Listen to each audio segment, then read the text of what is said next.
Welcome to the Black Women's World Podcast. Welcome to Black Women's World, where Black women vibe and thrive together. And if you ain't a Black woman, you'll get to know at least one. Because this Black Women's World, my Black woman's world, is whatever I say it is, simply because I am. So welcome, SistaNistas and SistaNista Lovers. We're here for you. Much love and peace. Hello, everybody. I am TracyMac, your favorite podcast host of Black Women's World Podcast. That's the BWWP, baby. Today, I have someone who I love. Her name is Love. Dr. Velda Love is my guest today, and I want to just welcome her, all my SistaNistas and SistaNista Lovers. You are in for a treat. Just to give you just a little bit, because I want to get into so much. Dr. Velda Love currently serves the United Church of Christ national setting as the lead for Join the Movement Toward Racial Justice campaign, and she's also Minister for Radical Justice in Cleveland, Ohio. Dr. Love invites clergy and laypersons to engage in a lifelong journey toward dismantling colonialism and ideologies of skin pigmentation, supremacy, and socialized behaviors and beliefs in their hierarchy of human beings. Oh, that blesses me right there.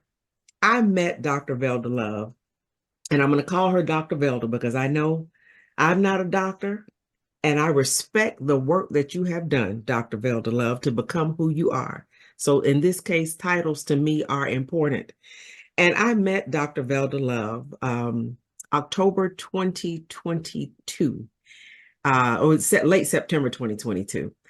And when I began to hear her speak and the work that she was doing in racial justice and how she just, even the injustice and racism and colonialism and xenophobia and oppression. And this Black woman was doing the heavy lifting in a space that was a predominantly white audience. And she did it with such love, pun intended, Dr. Velda Love, in that space to compel people to at least start having the conversation. And speaking of conversation, I want to stop talking just for a minute because I want you all to hear the voice, the spirit, the essence, the power of my dear sister in love, Dr. Velda Love. Welcome to Black Women's World Podcast. How are you doing today, my sister? Good morning, my sister, TracyMac. I am pleased to be here, and I thank you for this invitation. When we met, there was an automatic spirit moving between us, and I knew that we were siblings and ancestors were looking over us. So it was a pleasure to meet you, and it remains this love fest that we have when we text, when we talk, and the way that we interact. And so I'm glad to be here with the SistaNistas and all those who are leaning in to hear this conversation. Yes, I am so glad that you accepted the invitation. And I recall when we met, it was an instant connection. And we even had what was to me quite glorious. We had the opportunity to have a stroll on the beach together. Yeah. And I don't know if that we've spoken about it briefly, but I don't know if you understand what that moment meant to me. The beach is one of my favorite places. But to have a sister to walk alongside you.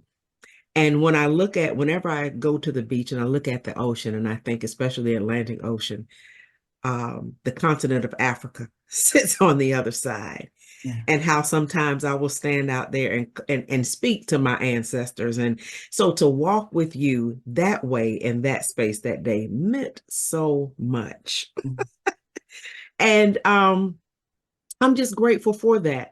Tell us a little bit, or a whole lot, however you choose, about the work you do and how you came. Let me ask you this. How did you come involved with the United Church of Christ and in the position that you have?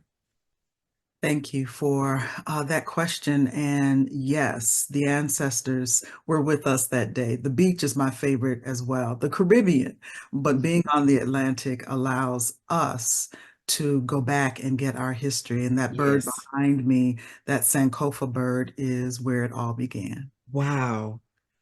Tell me Yeah. about that bird behind you. I just noticed it when you called it out. Those Yes. of you who are listening, there's a Sankofa bird behind her. Tell me about that just briefly. So that Sankofa bird is from the Ghana word from the Akan people in West Africa to go back and fetch it, to go back and get your Mm. history. And that egg that sits on the back of that bird is the future. And so the bird is constantly moving forward, but it is also protecting what is coming. And so Ooh. it's an awesome reminder of our connection to our ancestors on the continent in their diversity. Mm. But I found this particular bird, Sankofa bird, in an antique shop in Wisconsin and knew that I was teaching a course at North Park Theological Seminary called Sankofa, Racial Righteousness and Reconciliation. And so it was meant Wow. to be. It was meant to be. Yes, yes. So Yes. thank you for sharing that. I've never heard that. So I'm learning as we sit. I always learn from you whenever we speak. Tell Yes. me how you became involved with United Church of Christ and the work that you do. Yes, yes. So let me just roll it back a little bit. I'm from Chicago, and born during the civil rights movement. And so being in a Black family, you are exposed to the all the ways in which movements in that moment happened. Hmm. So Hmm. Chicago was sort of the hotbed of all the ways in which white supremacy was happening, racism was happening. Growing up in Chicago was a wonderful way to begin to understand my role, my Hmm. place in the world. It was in my teenage years, 20s, that I was introduced to Trinity United Church of Mm. Christ. And it was friends from high school that invited me, and I went, and I knew that that was the place God was calling me to be. And so Hmm. I spent 20 years at Trinity United Church of Christ, and my pastor was the Reverend Dr. Jeremiah A. Wright Jr. Yes, yes. And it was the call was that I would never attend a church where women were not in leadership. Mm. So sitting next to Ooh. him was Reverend Barbara Allen. She was the executive minister, and there were women deacons. And I thought, I've just gone to heaven. Yes, I'm saying, oh my So, God. yeah, so that was the beginning of the journey. I began teaching adult Bible study from African centered. It was all African centered, African spirituality, Black liberation, Black womanist Mm. theology. We had the best of the best, Gardner C. Taylor and Wyatt T. Walker and Renee Wow. Weems and Kelly Brown Douglas, and just so many greats within Mm. the calling of the role. And Yes. then I found that all of that, and then it was reading text from scholars and preachers and teachers, and just and felt a call to ministry, and so that began going to. We had a class on Saturday mornings once a month, and we were reading PhD level work. Mm. Shankat Diop and Chancellor Williams, and it was Ivan Van Sertima, They Came Before Columbus, that set me on this path of really Hmm. that Black Hmm. folk, right? Black folk in the Americas We're sailing here. across the Atlantic. Yes. So I got to and through the United Church of Christ from Trinity. Mm. Um, I finished my master's at North Park Theological Seminary. My focus was reclaiming the spirit of God in womanist theology. And Ooh, tell I me a little. Wait. You can't just say that and not go into it a little bit, because as a fellow womanist, please, just give us a little taste, if please. Yes. I was in a setting of evangelicals. I was also teaching Hmm. evangelical students primarily. And my focus was really looking at my own experience as a Black woman, as a Yeah. woman of African descent. And I Hmm. wanted to highlight in my work Black women's voices who were always important, from Harriet Tubman to Dr. Emily Towns, to Renita Weems, and so I named the Hmm. role Kelly. So I had all these women. And how do we reclaim the spirit if not from a womanist perspective that focuses on our deep theological roots that also come from deep spiritual spiritual roots. And so how can we not reclaim God? Because there in the lineage of Jesus is a Black woman. You got me in tears for real. You have me in tears just by saying that. It just bears so much witness with who I've always known myself to be, that I may not have allowed other people to see that.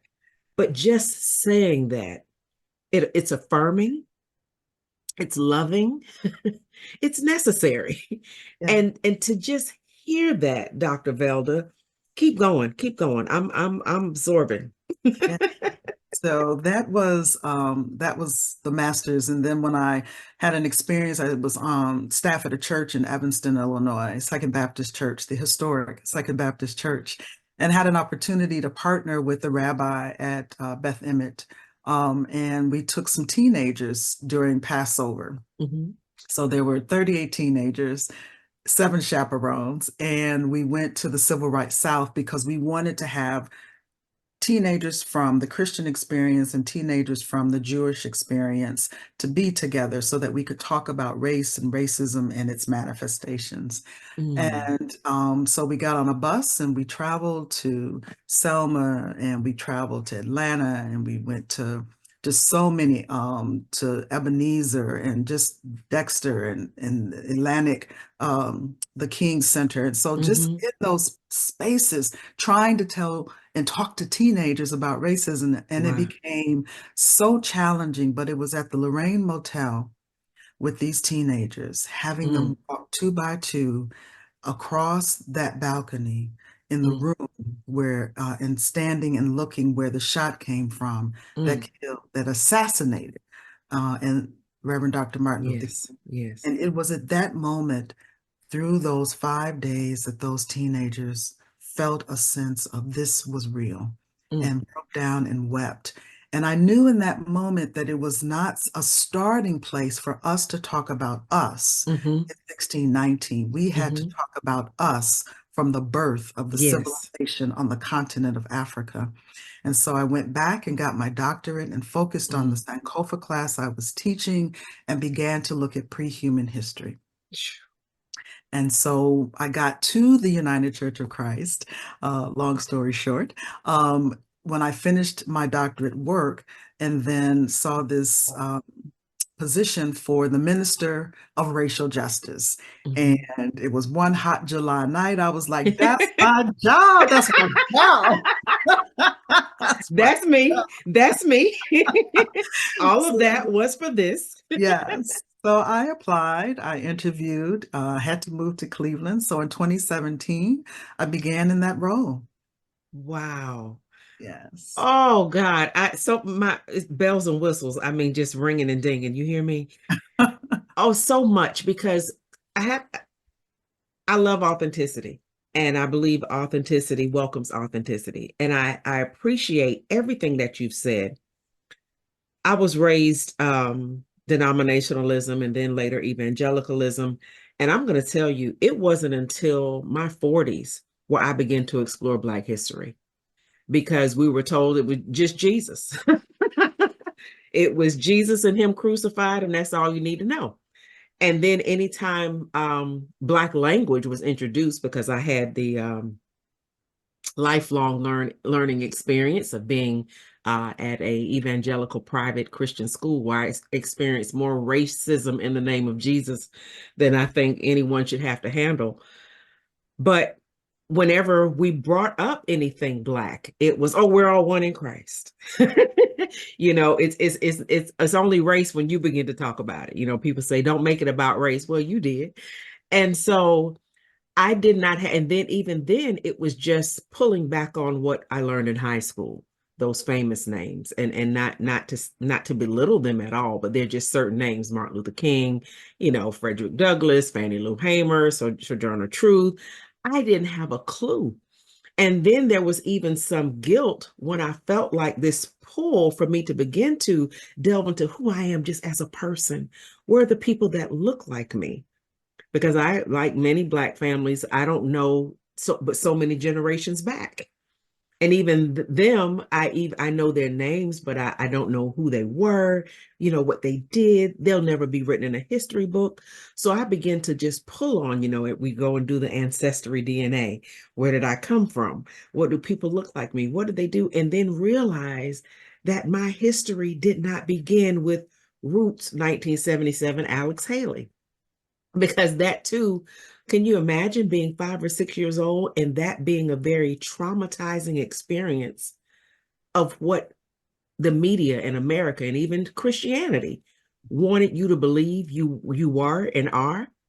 And so to begin to hear about Black women who looked like me, felt like me, went through the same things I went through. I just did a podcast about Elder Lucy Smith, who's from the Chicago area, and the work she did in faith healing and all of that. And so I sit literally at your feet as a novice, hungry, listening for my people. And people say, doesn't matter. Yeah, hell yeah. It matters. So I'm sitting here and basking in just you being able to roll different names off that I just now becoming aware of, you sat with, just now, becoming feeling myself, seeing myself. And it is so liberating, Dr. Velda, because I begin to see the more I study and read and listen and learn from people like you who know and who've done the research and are willing to share your knowledge, how blessed I am to know that not only as a Black woman does God love me, but as a Black woman, God looks like me. Ah, say something to slow me down. No, it is, this is healing work. Yes. Our souls need to be healed Uh-huh. from the white supremacy that we've experienced, the racism, the lynchings, the hate, and we are not one in Christ. Mm, We are supposedly one in Christ, but it's based on how those of European descent feel that their innate superiority keeps them from learning history that's mm, bigger and broader and older than their own history. mm-hmm. It's also important for us to heal as a people. None of those who are sitting and just absorbing media in this moment are realizing that the division and the divisiveness comes from this space of patriarchy. Mm, And so I love men. I love mm-hmm. men being around them. I love Black male Yes. energy. I Yes. love the ways in which we have come and fused our scholarship and our spirituality. But I'm also aware of how the church, particularly the doctrine of discovery, which started this mess back in the 15th century in the 1400s, where Mm-hmm. the church, the Roman Catholic Church at that time, decided that we were heathens, Yes.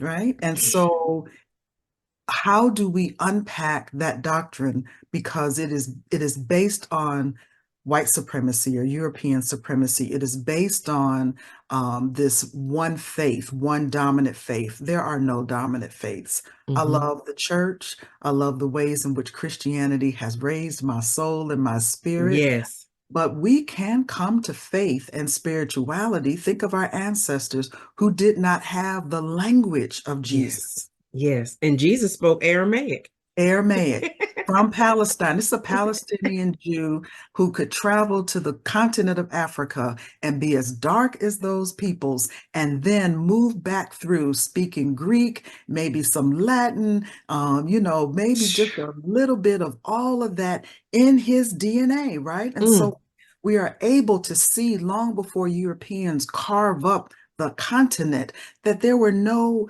boundaries, that people were trading, Africans were trading, and the University of Timbuktu was teaching mm. Europeans, and Mansa Musa was the richest, $400 billion, just all of that history. Speak, sister. The churches in Africa, right? And the ways in which Judaism and Christianity and Muslim, yes, tension, but also this way of being in the world. And yet, here we are fighting each other as Mm, people of African descent, the diaspora, right? building civilizations, learning law, learning all the ways in which we have read and birthed babies and Mm. raised families in a village. And it not necessarily had to be book knowledge, but we had continental knowledge. Continental. We had, Ooh. we had the resources and we had all of the minerals and we had the diamonds and the gold, and yet invaded. But we know that there are queens, right? That Yes. stood up to those Europeans and fought back, queens, and men relied on women to defend the community. Mm, mm, mm, mm, And mm. so when we have that knowledge, when we do that work, when we do our work, we can begin to heal. Yes. We don't have to listen to the rhetoric of trying to make anything great again. We're born great. And so I'm hoping that whoever is listening can just start to do their work, right? And to remember that God has created us equal, Mm, mm. human. And so doing pre-human history was important because this rock we live on is 4.5 billion years old. Yes. We've With been here 8 a billion minute. folks. Yes. With 8 billion folks. 8 billion folks. We've been here a minute, a minute. Yes. So, we have to begin to, as people of African descent around the globe, to appreciate the diversity Hmm. and not necessarily have common language, but stop being fooled and bamboozled and hoodwinked as to why we should be killing each other. Yes. Oh my God. You know. So powerful. That was so powerful and thought-provoking in so many different ways. I think about my mentor, and I say that loosely because I did not have direct mentorship with Miss Dr. Andrea Harris for years. She has people all over the state of North Carolina and probably many other states who were more her direct mentees. But I only had she was mentoring a group of us, a group called Women on the Move, for some years. And one thing she said, the part about, you need to come to the table, bring your own seat and all that. And she said, if you not, if you ain't at the table, you're on the menu. And I thought about that. And I was like, okay, we as a people, we have been on the menu for years because we weren't provided a seat at the table. But hey, we had a table before they had a table, you know, and it's not to pit one against the other. But I read Isabel Wilkerson's book, Cast, Yes. and began to see, have you, I'm sure you have, I'm, because you, I'm enjoying it right this moment. It came out in 2020, and I was in the yes. midst of the lynchings and the murders of our people. So I Hmm. opened it again, and yes. It was a heavy read. I mean, heavy. And it took me a long time. It took me almost 8 months to read it Mhm. because it was heavy. And now you have the movie adaptation Origin by Ava DuVernay. And so I haven't seen it yet, but I'm looking forward to it. But all of that, when you see the systematic efforts and Yeah. money and time and energy that is put behind, and I can only speak as a Black woman because that's who I am. That's who you labeled me. So I'm going to own that, and I speak to the spirit of patriarchy when I say that. But the efforts that you have deliberately made to erase me, to silence me, to make me subservient, only lets me know that there's so many things about me, that you don't want me to know because you do so much, and it's not, I'm not laughing at it because it's a joke. It's that how long it's taken me to see. And I thought about the things that I've had to unlearn, which to me, unlearning is just as much, is just unlearning is harder to me than learning. Mhm. But in doing so, it's taken me, it's almost like the scripture that says, when the spirit leaves the house, if you don't fill that house up with something else, it comes in 7 times worse. The things I'm unlearning, I'm having to fill with this insatiable appetite to learn about who I am, those women who came before me, Yeah. those queens, those goddesses, those and even if they weren't labeled that, Mhm. they had that in their DNA. And Yes. so talk to me about how you would maybe take a woman who is as steeped in knowledge of our history as you are to a woman like me who may not be as knowledgeable coming into some things, and maybe even the woman who has never really understood there before what they see on TikTok, IG, and Facebook. How do you take the initiative and be very intentional about understanding the essence of who we are without it being heavy, without it necessarily always having to go back to the traumatizing experiences, Mhm. and to and yet not forget who we are now, and Yes. also who we're leaving the legacy to. And I know that's a lot. Maybe, I don't know, we can break that question down, but I know you can handle it. Yeah. How would you suggest that happen in this world, and yet as inclusive as we have always been? Yeah. We've always been inclusive. The gospel of inclusion through Bishop Carlton Pearson, I know, has become very controversial and all that kind of stuff. I've always been inclusive. His Right. book gave me language to what I always felt, and most Black women have and are. So I know I've said a lot, but doctor, you can handle it. I will do what I can. And I'm gonna sit here like a little girl, just like this, and lean in. It starts it starts with leaning in, right? Like, what did we do when we were kids? We would go out Hmm. and play. We didn't have to know each other's names, but we may have been introduced. We picked up a ball, a rope, Hmm. we jumped double dutch, and then we sat down and shared our snacks.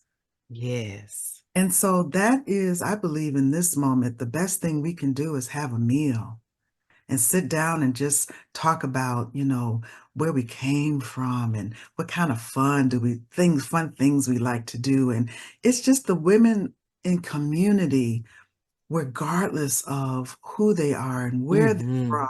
We speak a common language. There's some things we really love. We Hmm. love our hair, Yes. in different styles. Some of us like jewelry, and Hmm. others of us like clothes and shoes. Yeah. And then we just talk about those black-eyed peas that give us some Yeah. good. What you put in yours? That's right, right. We talk about what's in the pot. How'd you fry Yeah. that chicken, Yes. But it's being so authentic, so honest, and just getting to know one another, having those small conversations, and just sitting back and doing the Hmm. comfortable things, right?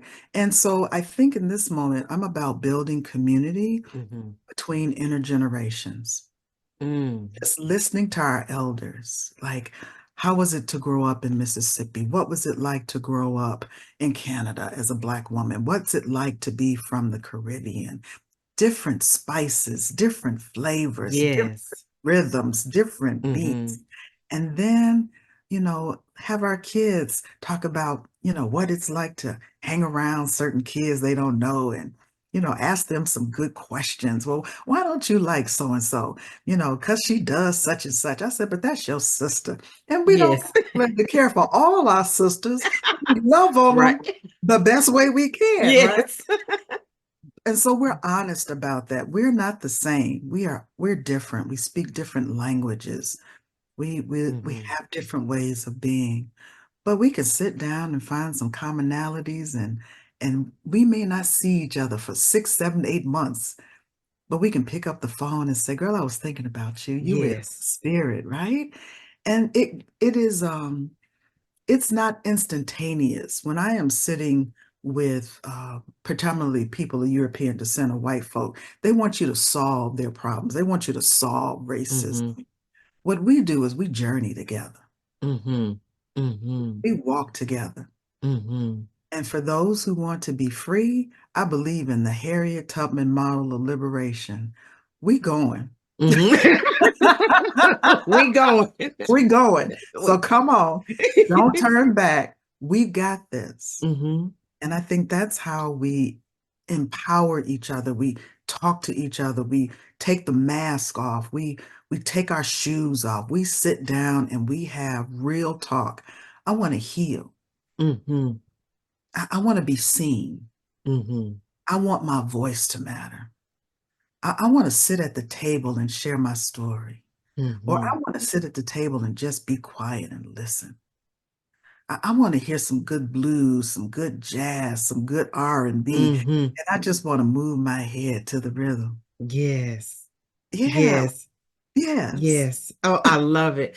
I love it. Oh God, Velda, Dr. Velda, I love you so much because you take the work out of it. Mhm.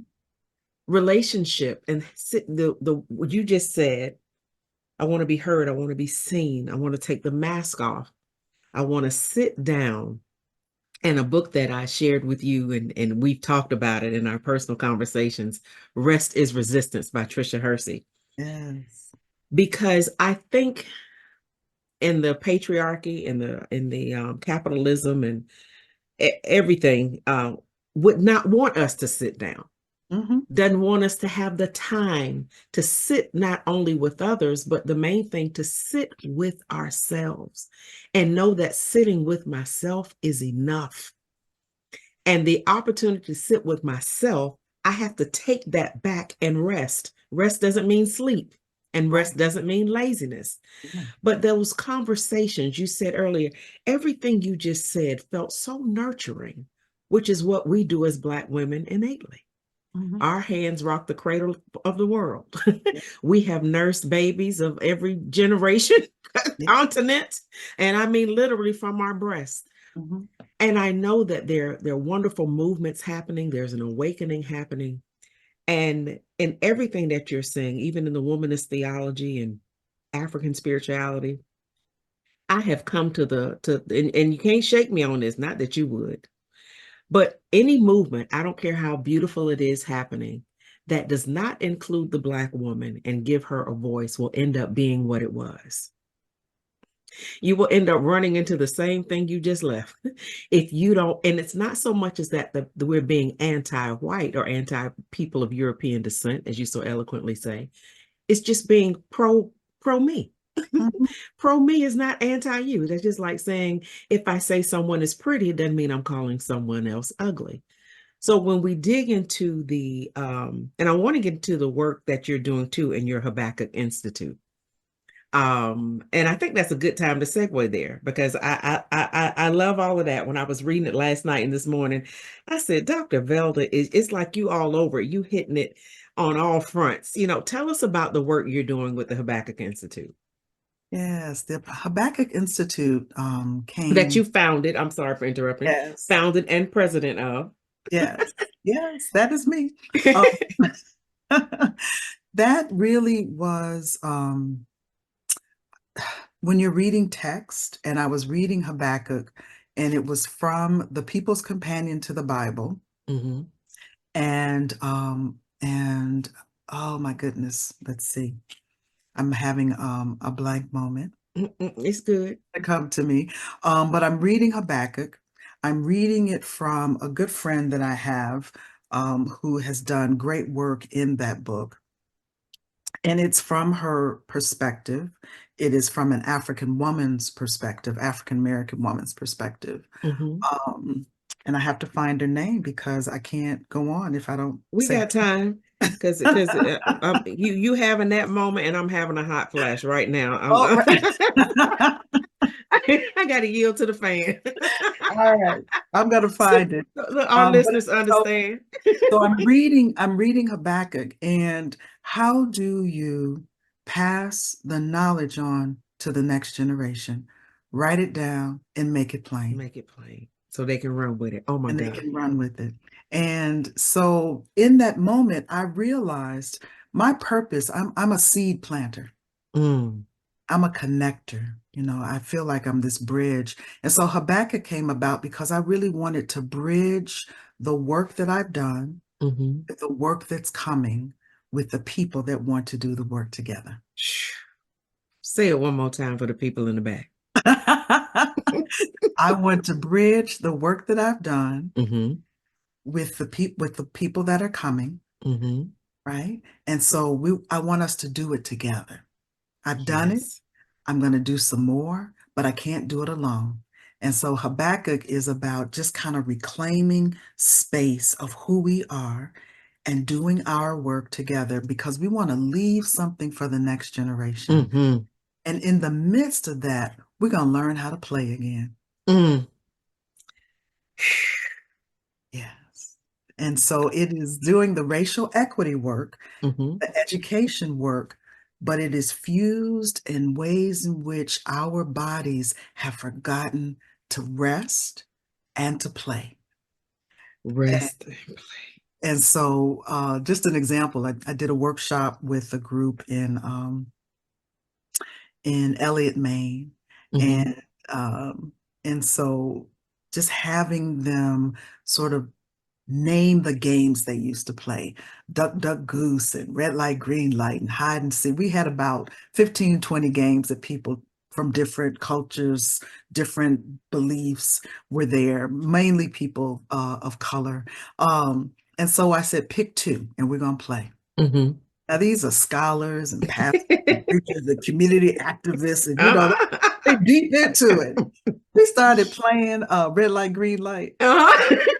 and the quietest person in the group leapt to touch the person in front. Hilarious. It was hilarious.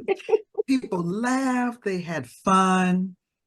And so, but it was a moment to be in our bodies. And Yes. what Tricia Hersey has taught us through her NAP ministry is I'm enough. Yes. And I'm gonna just be still and listen to my body, Yes. listen to my ancestors. Yes. I want to, in the Habakkuk Institute, I really want to help people go back and get it, but I also want them to remember what it's like to just be in their bodies. Mm-hmm. And Mm-hmm. then to be able to journal, to be able to do some writing, to be able to be creative so that we can leave, we can write it down and make it Yeah. plain and leave it for the next generation. Yes. Yes.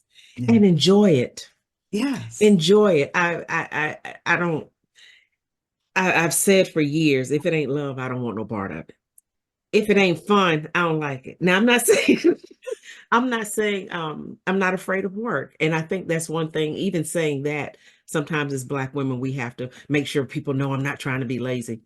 And when you talk about Tricia Hershey's work in the NAP ministry, that it is okay to get out of my head and drop down into my body Mhm. and play and enjoy and relax and those games. I too, dealing with I spoke at a Black men's symposium one time, and when you talk about playing games, I was like, let's break out the bones and the spades, y'all. you know Play some bid whist. Now that yeah. you want to play a game. We ain't gonna fight, we ain't gonna fuss over no spades game. But Yeah. just the ability to be able to drop out of our heads. And I know theology and all these things are very important, but I always say, and I'm a lifelong learner, and that I've got a PhD in me. And knowing who I am, but that took resting, that took taking my time back, that took understanding who I am as a woman. And I know that we live beyond, we live in the consciousness that we're beyond our human existence. We're spirits. I get all of that. But because you don't see my spirit when I walk in a grocery store, now, sometimes you can feel it if I'm emitting, but that's not the first thing you see. But because this is the first thing you see, that is also what we need to pay attention to. Mhm. And that is why I'm glad for your work with the Habakkuk Institute of having you're cognizant and being in tune with what was, what is, and what is to come. And that sounds like God to me. It so many ways. And I know we had talked earlier before we came on camera. You were Mm. speaking with me about the all church read. Yes. Um, and tell the audience a little bit about that. Yes, yes. I want to invite everyone who is listening and invite friends and family. United Church of Christ, since I've been there, we've initiated an all church read, and it is books that people are reading. We encourage people to develop study groups, Mm-hmm. in your home, in your church, in your community, whatever you want to do. So last year we read Ibram X. Kendi's book, How to Be an Anti-Racist. Oh, okay. And he spoke at our General Synod and was amazing. So this year we are leaning into Cole Arthur Riley. She wrote This Here Flesh, which is Spirituality, Liberation, and the Stories That Make Us. And this year we are leaning into her new book, Black Liturgies, Ooh. Prayers, Poems, and Meditations for Staying Human. And so she hasn't gotten my email yet, but she's on the list Okay. to be with us. And my good sister friend, who I met in 2017 when I started at the UCC, is Dr. Shaniqua Walker Barnes. And Okay. she's written many books. But this one that I read during my sabbatical was amazing for my own self-care.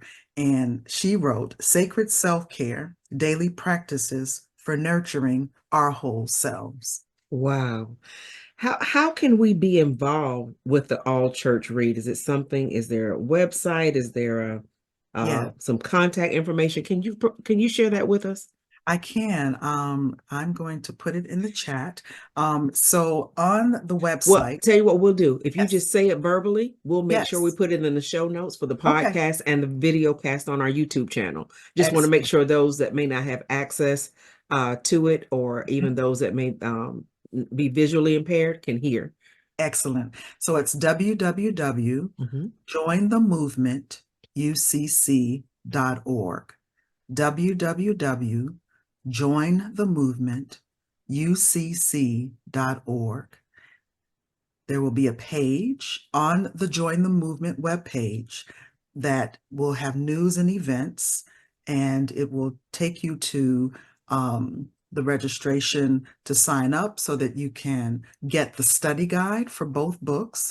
And then we're inviting the authors to come quarterly to provide some words of wisdom with those who are reading it in their respective spaces. And then we're hoping in November, as we begin to close out the year, to have a webinar with the two of them in conversation about being Black women, being in our bodies.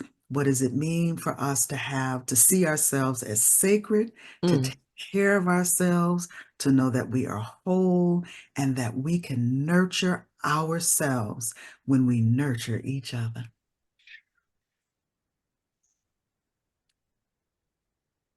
I don't even know what to say because I love it. I Yeah. absolutely love it. www.jointhemovementucc.org. I'm telling you, Dr.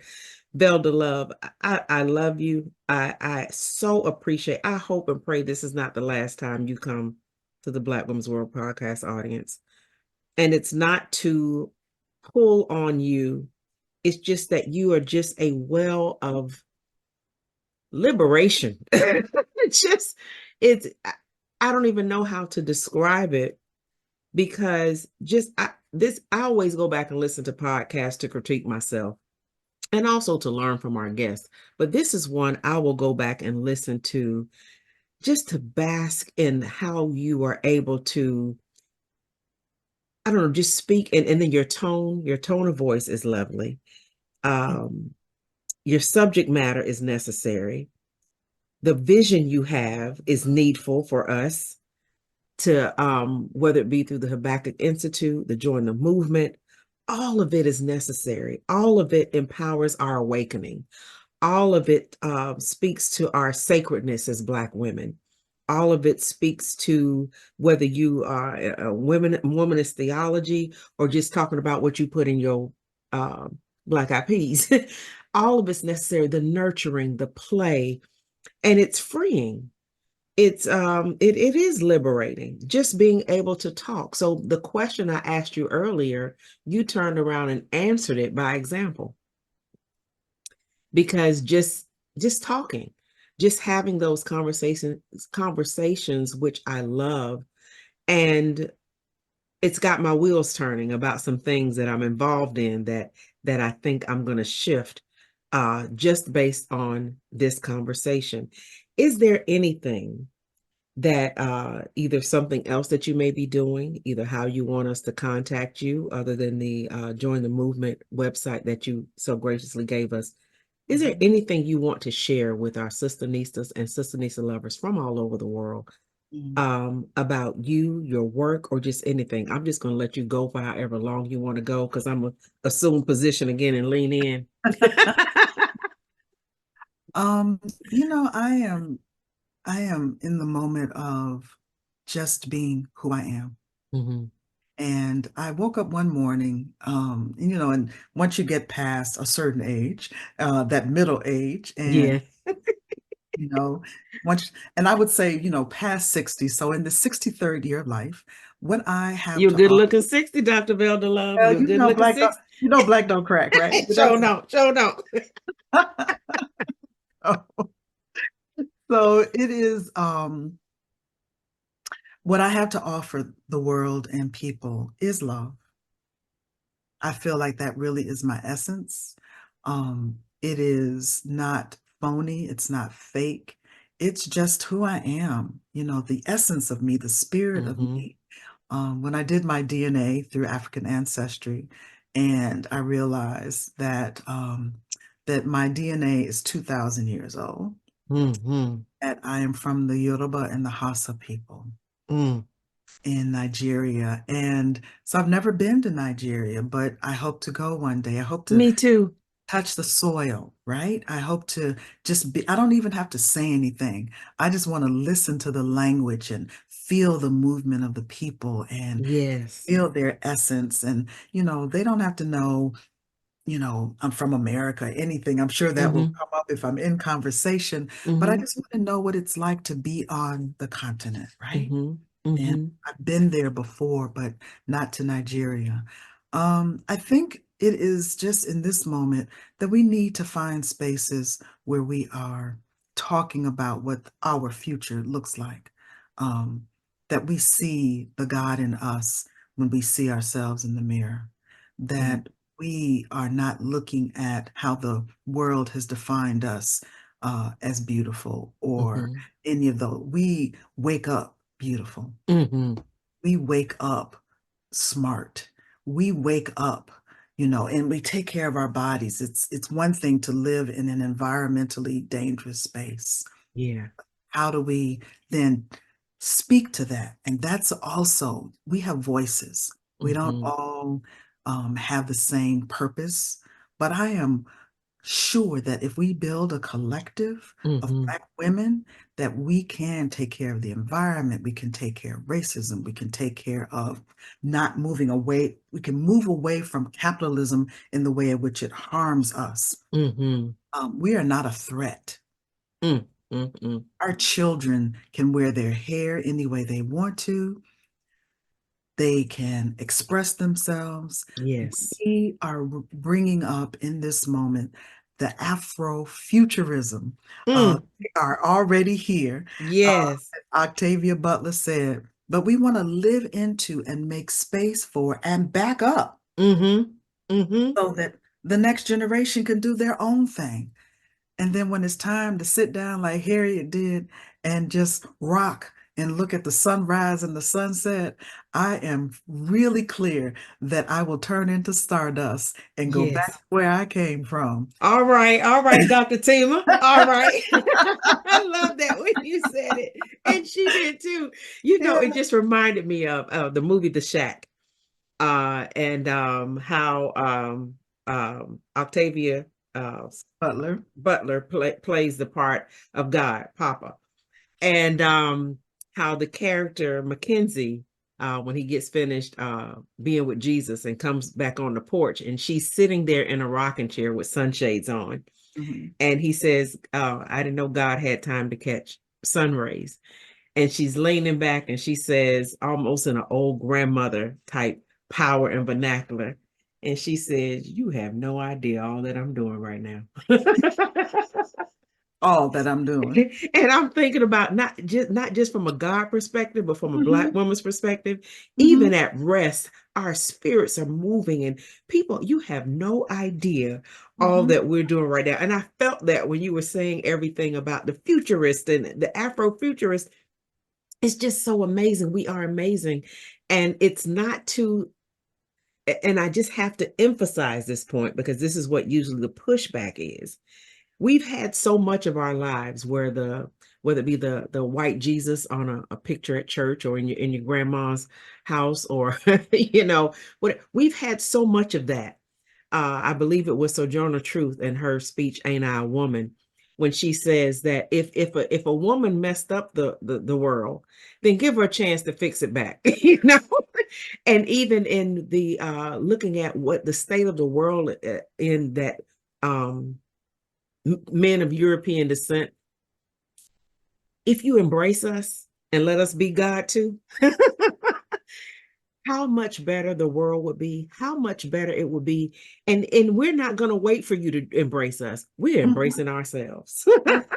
We're not waiting for a turn. We're not waiting for and all of that you said is empowering, and it gives us the an example, Dr. Velda Love, of women can look at, I can look at women like you. You can look at women who have come before you. People can look at women like me and say, me too, not just from a sexual assault perspective, even though we need to consider that, but a me too. I can be grand. I can be glorious. I can be enough. I can rest. I can work. I can chill. I can read. I can play. Because as the character said, you have no idea all that I'm doing just sitting here. Yes, yeah, yeah. Anything else you'd like to bless us with? I am just, I'm happy in this moment. I am filled with joy, and Me too. we don't need permission to feel joy. We don't have to necessarily read a book. There are plenty of books on how to find joy, how to find happiness, but it's from within. And Mhm. just being with you in this moment has filled me with great joy. And I'm so Oh, excited to return anytime that you would like to have me come back, and so that we can yay. further talk, because I believe that anyone who makes space to listen to this podcast will know that you are genuine, that you are a woman of deep faith, that you have family and you have blessings and you have so much to give that if I close my eyes, I wouldn't even know what you are thinking, because I know that something is happening in the realm of all possibilities, and it shall be. May it be so. However, we decide to dream, to envision, to love, to laugh, to move, to be, that it is all good. So thank you. Yes, thank you. Thank you so much. I love you. I Thank you love for spending time with us. Thank you for sharing your heart with you. us. Thank you for your authenticity. Thank you for your wisdom. Thank Thank you you. for your professionalism. Thank you for being who you are and letting that be enough all by itself. I Mm. love you, Dr. Velda Love, and to my podcast audience, all my SistaNistas and SistaNista lovers from all over the world. Y'all know what I'm getting ready to say. I'm grateful and I love y'all for real. Much love and peace. Peace Place for Me, a virtual connection where the contagious love of God abides and thrives. We are an inclusive community, purposed to enhance and expand spiritual and holistic growth to advance the kingdom of God. We get to enjoy life more abundantly in peace. You are welcome to join Pastor and Chaplain TracyMac in this virtual, interfaith, inclusive, and purpose-filled community. For access to join our virtual meetings on the second and fourth Sundays at 7 a.m. Eastern Standard Time, email us at peace@blackwomensworld.com. That is, peace@blackwomensworld.com. Or visit our website at peaceplaceforme.com. We look forward to seeing you. You've been listening to Black Women's World Podcast, the BWWP, brought to you in part by TracyMac Solutions for Life Institute, Coaching and Training Services. No doubt you have enjoyed being in our world, and it doesn't have to stop here. Head on over to blackwomensworld.com. This is my personal invitation to you to stay connected with me on social media and more. I'd love to see you there, and I'm so grateful you came to be with me here. Invite someone else to join you in our queendom next time so they can feel the vibe of our tribe of SistaNistas and SistaNista Lovers too. Remember to be kind, be authentic, be generous, be excellent, be grateful, and while you're at it, go ahead and be extraordinary, because that's just what SistaNistas do, on purpose through mission with passion and compassion. It's a Black woman's world, baby, and you, my SistaNista, are proof. I'm your self-discovery companion, your professional peacemaker, and your host, TracyMac. Wherever you are in the world, may you love and be loved by somebody. Peace.